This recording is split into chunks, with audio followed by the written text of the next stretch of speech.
Bom dia, que a graça, a paz e o amor de Cristo seja com todas nós, amém? Deus disse-lhes mais: eis que vos tenho dado todas as ervas que produzem semente, as quais se acham sobre a face de toda a terra, bem como todas as árvores em que há fruto que dê semente, ser-vos-ão para mantimento. Gênesis 1, 29. Todas as leis da natureza, que são as leis de Deus, destinam-se ao nosso bem.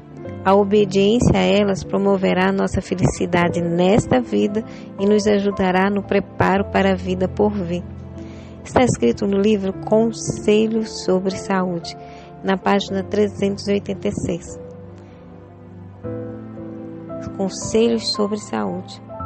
Que Deus nos abençoe e que nós possamos nos perceber de como o nosso preparo para ter boa saúde aqui nos prepara também para a vida por vir. Os cereais com frutas, nozes e verduras contêm todas as propriedades nutritivas necessárias a formar um bom sangue. Lembra que a gente falou de um sangue bom para termos um cérebro saudável? Esses elementos não são tão bem ou tão plenamente supridos pelos regimes cárneos.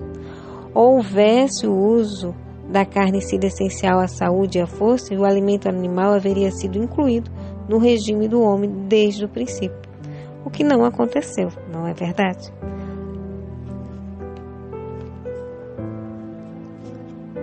Por conta do pecado, com a transigência do apetite que Eva cometeu, o pecado na terra acabou amaldiçoando a própria terra. A intemperância tem existido sob quase todas as formas. O apetite tem dominado a razão. Os mesmos pecados que trouxeram juízos sobre o mundo nos dias de Noé existem em nossos dias. Homens e mulheres levam os seus hábitos de comer e beber a tais extremos que isso termina em glutonaria e bebedice. E nós podemos falar sobre os vegetarianos também. Comer demais, beber demais,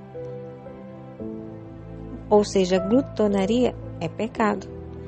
Deus proveu frutos em seu estado natural para nossos primeiros pais e deu a Adão a responsabilidade de cultivar e cuidar do jardim, dizendo: ser-vos-ão para mantimento. Um animal não deveria destruir outro para obter alimento. Após a queda, foi permitido a ingestão de carne com o fim de abreviar o período da existência longeva da espécie humana. Isso foi permitido por causa da dureza do coração dos homens. Antes desse tempo, do dilúvio, Deus não havia dado aos homens permissão para comer alimentos animais.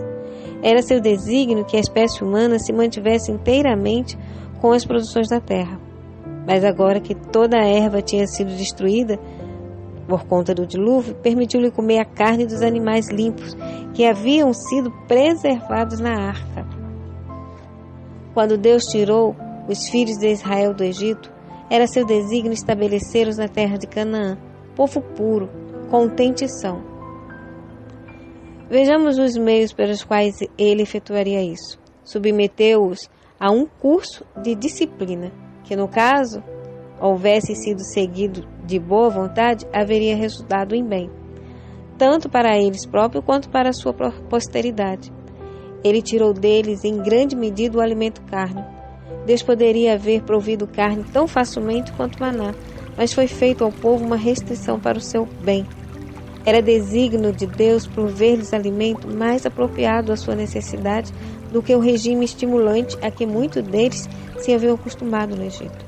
O apetite pervertido devia ser levado a uma condição mais sadia, para que eles pudessem fluir o alimento original, providenciado para o homem. Os frutos da terra que Deus dera a Adão e Eva no Éden. Os filhos de Israel murmuraram por causa da restrição do Senhor e cobiçaram as panelas da carne do Egito. Deus concedeu-lhes carne, mas esta se transformou em uma maldição para eles. Deus está procurando levar-nos de volta, passo a passo, ao seu desígnio original, que o homem subsista com os produtos naturais da terra.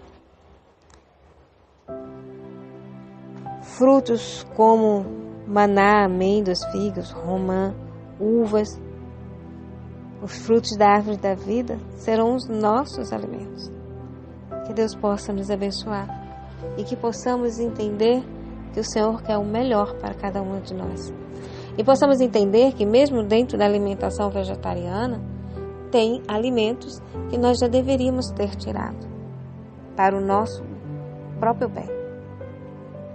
Que Deus nos abençoe e que nós possamos aprender nessa jornada sobre saúde, temperança e adoração a sermos temperantes em todas as áreas da nossa vida.